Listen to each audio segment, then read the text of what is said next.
ये लाइन खींची जाती है, ये लाइन, ठीक है, ये आप देख रहे होंगे, ठीक है, ये जो लाइन है, ठीक है, इसको ऐसे कहा गया कि इसके बाद का जो हमारा क्षेत्र होगा ना, इसके बाद का, ठीक है, इसके बाद का जो क्षेत्र होगा, ठीक है, इसके बाद का जो क्षेत्र होगा ये कौन सा होगा, ये हमें दे दिया जाए।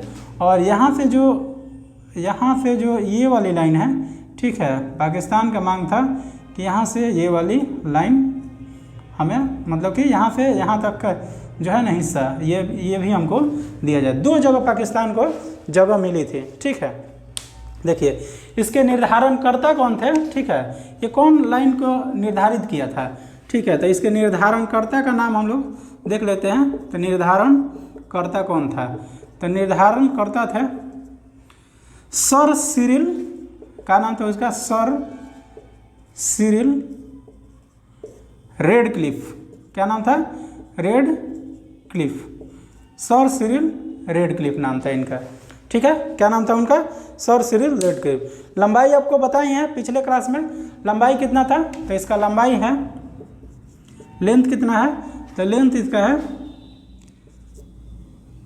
3323 किलोमीटर, ठीक है, इसका नाम है 3323 किलोमीटर। वो वाला नहीं है, सिर्फ इतना जो जमीन लिया ना, इतना, ठीक है, इतना जो बाउंड्री है, इतना जो भारत के साथ बाउंड्री शेयर करता है, वो आपका करता है 3323 किलोमीटर, ठीक है। तो लंबाई जब पूछेगा कि रेडक्लिफ लेखा की लंबाई कितनी है, तो आपको बताना है कि 3323 किलोमीटर है। कब निर्धारण हुआ, तो 17 अगस्त 1947 को, ठीक है, और निर्धारणकर्ता का नाम है सर सिरिल रेडक्लिफ नाम है। इसको उपमा दिया जाता है, ठीक है, इसको उपमा दिया जाता है, इसको कहा जाता है कि ये जो लाइन है वो सपनों में खींची गई थी, ठीक है, कोई इसका आधार नहीं था खींचने का, ठीक है, कोई इसको जाकर देखा नहीं कि यहाँ पर क्या है। एक वर्ल्ड का मैप उठाया और वर्ल्ड का मैप उठाकर और यहाँ से एक कलम से एक क्या कर दिया गया, कलम से ऐसे ऐसे ऐसे ऐसे ऐसे करके खींच दिया गया कि हाँ यहाँ से आपका क्या होगा, पाकिस्तान होगा, ठीक है। तो कभी पूछ लिया एग्जाम में,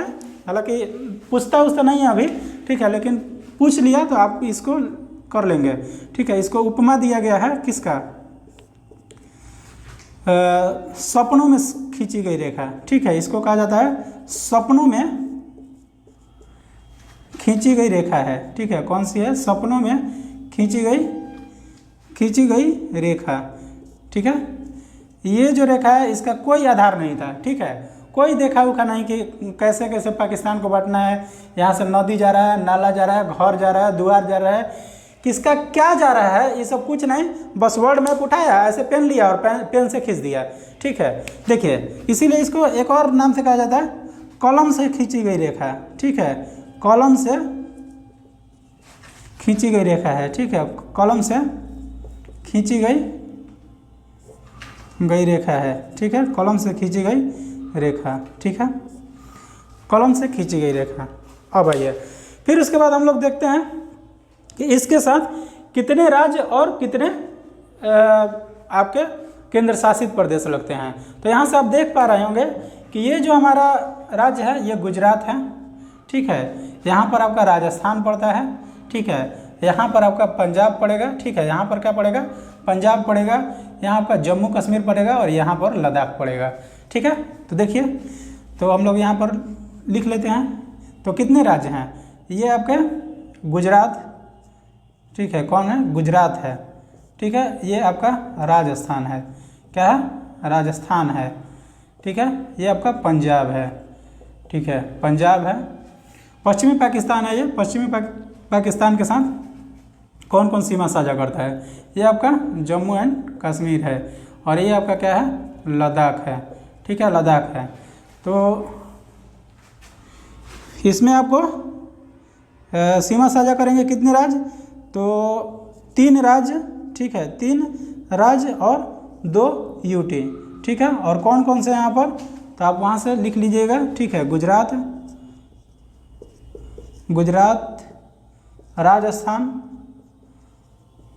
और एक आपका पंजाब, ठीक है, जो कि पाकिस्तान के साथ सीमा साझा करता है। कितना करता है, 3323 किलोमीटर।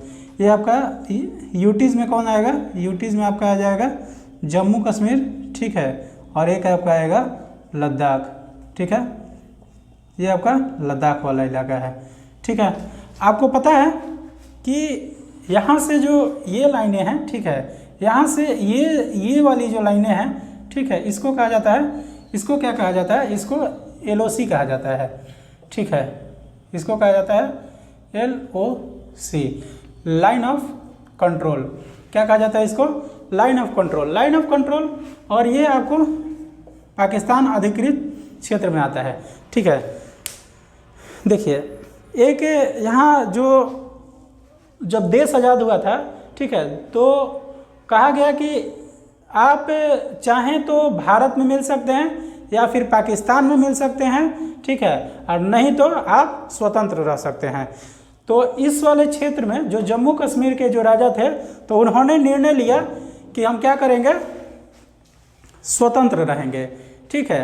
हरि सिंह ने क्या कहा कि हम स्वतंत्र रहेंगे। तो इस पर क्या किया कि ये जो पाकिस्तान वाले लोग थे, इनको दबाने लगा और इसको क्या कहा लगा कि आप मेरे में मिल जाइए, और यहाँ पर इस क्षेत्र को क्या किया था, ठीक है, इस क्षेत्र को कब्जा करने के प्रयास में लग गए, ठीक है, पाकिस्तान वाले लोग।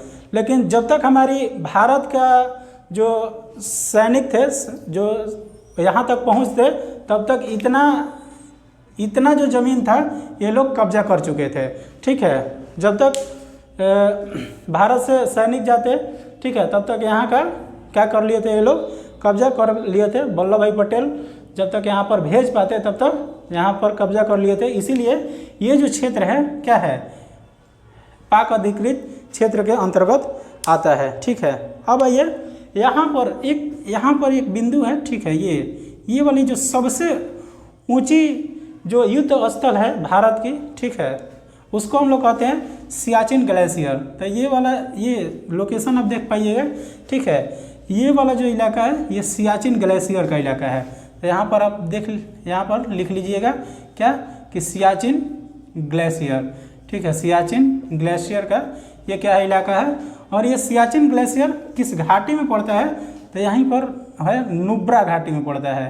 किस घाटी में पड़ता है दोस्तों, तो नुब्रा घाटी में पड़ता है, ठीक है। भारत पाकिस्तान का सबसे जो संवेदनशील इलाका है वो यही है, ठीक है। यहीं पर हमारे BSF के जवान जो रहते हैं वो तैनात रहते हैं, ठीक है।